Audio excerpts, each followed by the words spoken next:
നിങ്ങൾ ജീവിതത്തിൽ വിജയിക്കാൻ ആഗ്രഹിക്കുന്നുണ്ടോ? അല്ലെങ്കിൽ നിങ്ങളൊരു വിജയിച്ച ഒരാളായിട്ട് നിങ്ങൾക്ക് നിങ്ങളെ കാണാൻ പറ്റുന്നുണ്ടോ? ഈ രണ്ട് വാചകങ്ങൾ തമ്മിലൊരു വ്യത്യാസമുണ്ട്. നമുക്ക് ആ വ്യത്യാസം വളരെ ചെറുതെന്നാണ് തോന്നുക, പക്ഷേ ചെറുതല്ല. ജീവിതത്തിൽ ഏറ്റവും വലിയ വ്യത്യാസം ഉണ്ടാക്കുന്ന കാര്യം അവിടെയാണ് കിടക്കുന്നത്. കാരണം നമ്മൾ ജീവിക്കുന്നത് നമ്മുടെ ലക്ഷ്യം അതിനനുസരിച്ചിട്ടല്ല, നമ്മളുടെ ഐഡൻറ്റിറ്റിക്ക് അനുസരിച്ചിട്ടാണ് നമ്മൾ ജീവിക്കുന്നത്. ഒരു ഉദാഹരണം പറയാം. രണ്ടാളുകൾ പുകവലി നിർത്താൻ വേണ്ടി ശ്രമിക്കുന്നു. ഓക്കെ, ആദ്യത്തെ ആൾക്ക് സിഗരറ്റ് ഓഫർ ചെയ്തപ്പോൾ അയാൾ പറഞ്ഞ് വേണ്ട, ഞാൻ സിഗരറ്റ് വലി നിർത്താൻ ശ്രമിക്കുകയാണ് എന്ന് പറഞ്ഞു. എന്നാൽ നിർത്താൻ ശ്രമിക്കുന്ന ആൾ അപ്പോൾ പുകവലിക്കാത്ത ആളല്ലേ? അല്ലേ, ശ്രമിക്കുന്ന ആളല്ലല്ലോ, അപ്പോൾ പുകവലിക്കാത്ത ആളല്ലേ?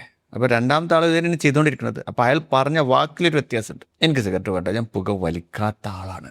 അയാളുടെ ഐഡൻറ്റിറ്റിയാണ്. ശ്രമിക്കുന്ന ആളല്ല, പുക വലിക്കാത്ത ആളാണ്. അതായത് ആദ്യത്തെ ആൾ ഇപ്പോഴും പഴയ ഐഡൻറ്റിറ്റിയുമായിട്ട് ഇങ്ങനെ സമരം ചെയ്തുകൊണ്ടിരിക്കുക. പക്ഷേ രണ്ടാമത്തെ ആൾ പുതിയ ഐഡൻറ്റിറ്റിനെ സ്വീകരിച്ച് കഴിഞ്ഞ് അയാൾ ഇപ്പോൾ ശ്രമിക്കല്ലേ ചെയ്യണത്, അതങ്ങ് നടപ്പിൽ വരുത്തി കഴിഞ്ഞു എന്നുള്ള ബോധത്തിലാണ് അയാൾ സംസാരിക്കുന്നത്. ഇതാണ് ആ വ്യത്യാസം. നമ്മളെപ്പറ്റി ഓരോ ദിവസം പറഞ്ഞുകൊണ്ടിരിക്കുന്ന വാക്കുകളുണ്ടല്ലോ. ചിലർ പറയും എനിക്ക് ബിസിനസ് അറിയില്ല, എനിക്ക് സ്റ്റേജിൽ സംസാരിക്കാൻ പറ്റില്ല, ഞാൻ ലീഡറല്ല, എനിക്ക് ഇംഗ്ലീഷ് സംസാരിച്ചാൽ വരൂല. ഇങ്ങനെയൊക്കെ പറഞ്ഞുകൊണ്ട് ശ്രമിച്ചിട്ട് ഒരു കാര്യമില്ല. ഈ വാചകങ്ങൾ ഒരിക്കലും വെറും അഭിപ്രായങ്ങൾ നമുക്ക് പറയാൻ പറ്റില്ല. ഇത് നമ്മൾ സംസാരിക്കുമ്പോൾ അതിൻ്റെ പേര് അഫർമേഷൻസ് എന്നാണ്. നമ്മളുടെ ബ്രെയിനോട് നമ്മൾ പറയുന്ന നമ്മളെക്കുറിച്ചുള്ള ഐഡൻറ്റിറ്റി ഉണ്ടല്ലോ, ആ ഐഡൻറ്റിറ്റി ഇങ്ങനെയാണെന്നുള്ള കമാൻഡാണ് അവിടെ സംഭവിക്കുന്നത്. കാരണം നമ്മൾ ഒരു ഐഡൻറ്റിറ്റി കൊടുക്കുമ്പോൾ ബ്രെയിൻ അപ്പോൾ ചെയ്യുന്ന കാര്യം എന്താ വെച്ചാൽ, ഇപ്പം തന്ന ഐഡൻറ്റിറ്റി പ്രകാരം ഞാൻ എന്താ ചെയ്യേണ്ടത് എന്നുള്ളതിനെ കുറിച്ചാണ് ബ്രെയിൻ ചിന്തിക്കുന്നത്. അപ്പോൾ ശ്രമിക്കുന്ന ആളാണെന്ന് നമ്മൾ പറഞ്ഞു കഴിഞ്ഞാൽ അതിനെ പോരാടിക്കൊണ്ടിരിക്കുന്ന ആളുടെ ഐഡൻറ്റിറ്റിക്ക് യോജിച്ച തീരുമാനങ്ങളെ ബ്രെയിൻ എടുക്കുള്ളൂ.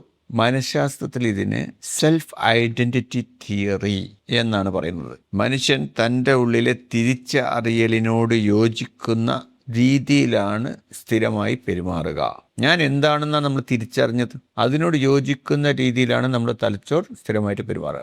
അതുകൊണ്ടാണ് ഡയറ്റ് തുടങ്ങിക്കഴിഞ്ഞിട്ട്, ഭക്ഷണം നിയന്ത്രിക്കൽ തുടങ്ങിക്കഴിഞ്ഞതിന് ശേഷം നമ്മളിങ്ങനെ പോരാടിക്കൊണ്ടിരിക്കട്ടെ. കാരണം ആ പോരാട്ടത്തിന് നല്ല ഊർജം വേണം. ഞാൻ ഭക്ഷണം നിയന്ത്രിച്ചു കൊണ്ടിരിക്കുകയാണ്, ഞാൻ പോരാടിക്കൊണ്ടിരിക്കുകയാണ്, അതല്ല ഞാനിപ്പോൾ കഴിക്കുന്ന ഭക്ഷണം ഇതാണ് എന്നുള്ളതല്ല, ഇതാണ് ഞാൻ കഴിക്കുന്ന ഭക്ഷണം, ഇതാണ് എൻ്റെ ഭക്ഷണം, ഞാൻ ഇതാണ് കഴിച്ചുകൊണ്ടിരിക്കുന്നത്, ഇതാണ് ഞാൻ കഴിക്കുന്നത്. കാരണം നമ്മൾ പുതിയ ഐഡൻറ്റിറ്റി സ്വീകരിച്ച് കഴിഞ്ഞു. ഈ ഭക്ഷണം കഴിക്കുന്ന വ്യക്തി എന്ന ഐഡൻറ്റിറ്റി സ്വീകരിക്കണം. അതുകൊണ്ടാണ് ലോകത്തിൽ വിജയിച്ച വലിയ കമ്പനികളില്ലേ, അവരാദ്യം ഉണ്ടാക്കുന്നത് പ്രൊഡക്റ്റാണോ? അല്ലല്ലോ. ശ്രദ്ധിച്ചിട്ടോ? ആദ്യം ഉണ്ടാക്കുന്ന ഐഡൻറ്റിറ്റിയാണ്, ബ്രാൻഡ് ഐഡൻറ്റിറ്റി. കാരണം ഈ ബ്രാൻഡിൻ്റെ ക്വാളിറ്റീസ് ഇന്നതാണ്, ഞാൻ ഇന്നതാണെന്ന് തീരുമാനിച്ചു കഴിഞ്ഞാൽ പിന്നെ നമ്മൾ അതിനെ വിശ്വസിക്കും. പിന്നെ നമ്മൾ ഉണ്ടാക്കുന്ന പ്രൊഡക്റ്റ് അതായിരിക്കും. ആ ബ്രാൻഡ് അത് റിഫ്ലക്റ്റ് ചെയ്യുന്ന പ്രൊഡക്റ്റേ നമ്മൾ ഉണ്ടാക്കുള്ളൂ. അപ്പോൾ നമ്മളെ സംബന്ധിച്ചോളം ഏറ്റവും പ്രധാനപ്പെട്ട ബ്രാൻഡ് ഏതാ? അത് നമ്മൾ തന്നെയല്ലേ. ഇപ്പോൾ നിങ്ങളുടെ മനസ്സിൽ നിങ്ങളുടെ ബ്രാൻഡ് ഏതാണ്, എന്താണ്? ഇനി മേലാൽ പറ്റില്ല, കഴിയില്ല എന്ന വാക്കുകളൊന്ന് പറയാണ്ടിരിക്കോ? കാരണം ഉയർന്ന പ്രകടനം നടത്തുന്ന നേതാക്കൾ ഇവിടെയാണ് വ്യത്യസ്തരാകുന്നത്. അവർ ചെയ്യാൻ തുടങ്ങുന്നതിന് മുമ്പ് തന്നെ അതായി മാറും, സ്വയം വിശ്വസിക്കും. നമുക്ക് മറ്റുള്ളവരെ തൃപ്തിപ്പെടുത്തലാണ്. ഇപ്പം ഞാൻ ഭയങ്കര പ്രാസംഗികനാണ് എന്ന് പറഞ്ഞു കഴിഞ്ഞാൽ അവർ ചിരിക്കില്ലേ? വേണ്ടടോ, ചിരിക്കട്ടെ, തൽക്കാലം ചിരിക്കട്ടെ. പക്ഷെ നമ്മുടെ മനസ്സിലൊരു ചിത്രം ഉണ്ടല്ലോ, ഞാൻ പ്രാസംഗികനാണ് എന്ന് പറയുമ്പോൾ ഉണ്ടാകുന്ന ചിത്രം ഉണ്ടല്ലോ, ആ ചിത്രത്തിന് രൂപമുണ്ട്. അത് അപാരമായ ഒരു പ്രസംഗം നടത്തിക്കൊണ്ടിരിക്കുന്നത്. നമുക്ക് ചില റോൾ മോഡലുണ്ടാവും, ആ റോൾ മോഡലിൻ്റെ പ്രസംഗം പ്രസംഗിക്കുന്ന ഒരാളാണ് എന്ന് നമ്മുടെ മനസ്സിലേക്ക് ആ ചിത്രം ഒരു പ്രാവശ്യം പറഞ്ഞപ്പോൾ, ഇങ്ങനെയുള്ള ഐഡൻറ്റിറ്റികൾ ഇങ്ങനെ കൊടുത്ത് അതിനെ ശക്തിപ്പെടുത്തിയിട്ടാണ് ഇവിടെ ലോകോത്തര നിലവാരത്തിലുള്ള ബ്രാൻഡുകൾ ഉണ്ടാകുന്നത്.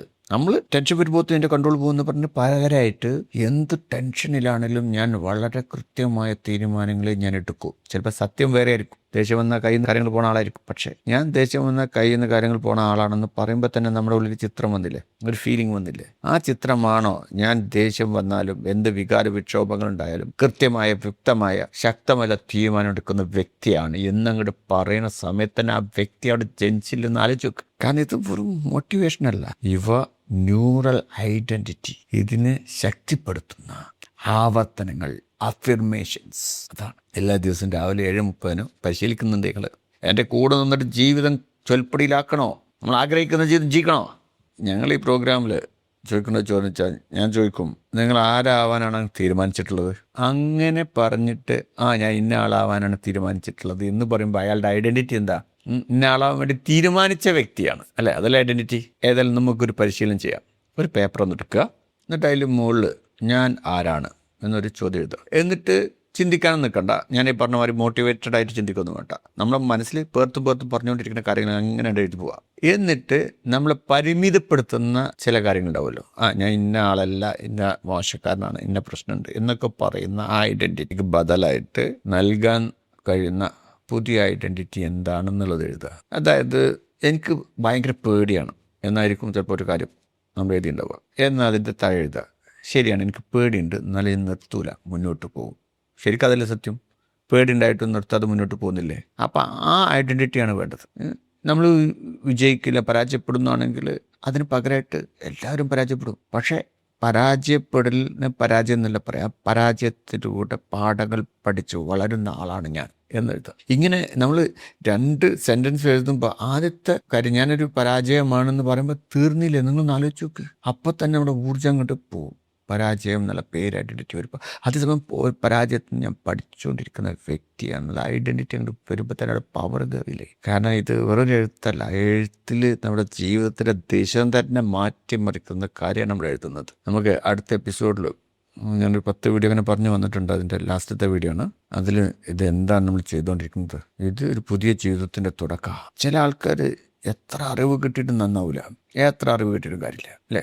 എന്നാൽ ഒരു തീരുമാനം ചിലപ്പോൾ അങ്ങ് എടുത്തു കഴിഞ്ഞാലോ അതോട് ജീവിതത്തിൻ്റെ ഡയറക്ഷൻ തന്നെ മാറുന്ന അവസ്ഥയുണ്ട് അല്ലേ? അതായത് നമ്മൾ അറിവുണ്ട്, മാറ്റമുണ്ട്. അറിവ് ഒരു സൈഡിൽ കിടക്കുന്ന മാറ്റം, നമ്മൾ ആവാൻ ആഗ്രഹിക്കുന്ന വ്യക്തി, അത് എത്ര വിവരം കൊടുത്തിട്ടും നമ്മൾ വിചാരിച്ച വ്യക്തി അങ്ങോട്ട് വരുന്നില്ല.